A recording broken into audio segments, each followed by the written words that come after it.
Les icônes de jeux mobiles, elles sont beaucoup trop simples. Donc aujourd'hui, on va résoudre ça en les rendant les plus réalistes possibles. Subway Surfer, vous savez le jeu que tous les TikTokers utilisent pour garder l'attention des mecs qui ont plus de cerveau. Bon, et qui de mieux pour aller faire des graffitis et échapper à la police que notre président Emmanuel Macron. Alors je vais aller placer les deux l'un sur l'autre et utiliser notre outil préféré, l'outil Liquidité. On va faire en sorte que notre modèle ressemble parfaitement à celui de base avec une tête très ronde, des yeux énormes et des énormes sourcils. On va en parler rapidement, mais c'est quoi ce cou? On dirait le cou d'un foutu dindon. En fait, pour résumer, on peut dire que le personnage il a la tête grosse comme une pastèque et le cou aussi petit que ma...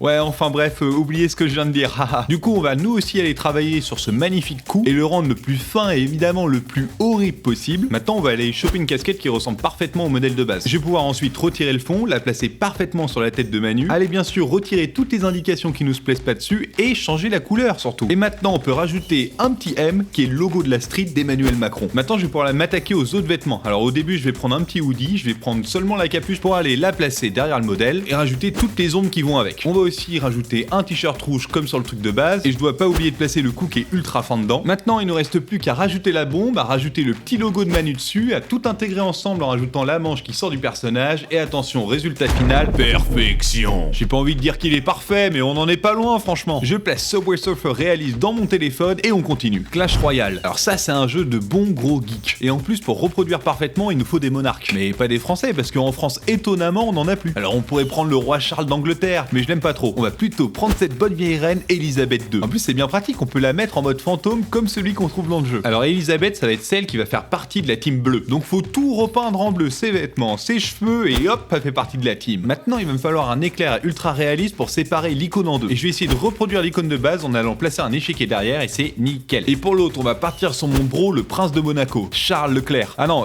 mince c'est pas lui, Albert II. Et du coup comme pour Elisabeth va falloir l'habiller et surtout le changer de couleur. On va lui mettre un rouge bien pétant et lui rajouter une énorme couronne de roi parce qu'à Monaco apparemment ça existe pas. J'ai plus qu'à rajouter les ombres, faire en sorte que les fonds s'ajustent parfaitement aux couleurs de l'équipe et attention résultat final, c'est la perfection. Et pour être honnête je crois que ça fait vachement plus pochette d'album que logo de jeu. On le rajoute dans notre téléphone ultra réaliste et hop on continue. Fruit Ninja, le jeu où tu découpes des fruits le plus connu de l'univers. Pour commencer il va falloir deux belles pastèques. Et non, je sais que tu t'attendais à une blague vaseuse mais c'est pas trop mon style. On va prendre la pastèque et on va la découper en deux. Je vais aller la placer parfaitement sur celle du bas et aller l'élargir petit à petit. Juste à la dupliquer, à la coller au-dessus et à faire en sorte qu'elle s'aligne parfaitement avec celle de l'icône. Maintenant, je vais prendre une découpe de pastèque. J'enlève le fond et hop, on va devoir changer un peu la perspective pour que ça s'aligne parfaitement avec la pastèque et on est nickel. Je vais pas oublier de rajouter une petite table en bois bien réaliste derrière et c'est bon. Alors j'avais du mal à voir comment je pouvais reproduire l'effet de découpe en mode réaliste et là j'ai eu l'illumination. Je vais utiliser un katana que je vais aller copier-coller plusieurs fois et faire en sorte d'utiliser une combinaison de flou pour donner une impression de vitesse et d'une découpe ultra rapide qui se passe en direct sous nos yeux. Je suis un génie. Ensuite on va aller faire les éclaboussures de fruits que je vais aller réaliser en utilisant de l'huile que je vais colorier. Je rajoute les ombres, les lumières et les finitions et c'est la perfection. Et en vrai si je devais en choisir un, je pense que je préfère vraiment celui-ci. Et si tu veux voir d'autres applications que j'ai rendues ultra réalistes, t'as juste à cliquer sur cette vidéo et on se dit à la prochaine.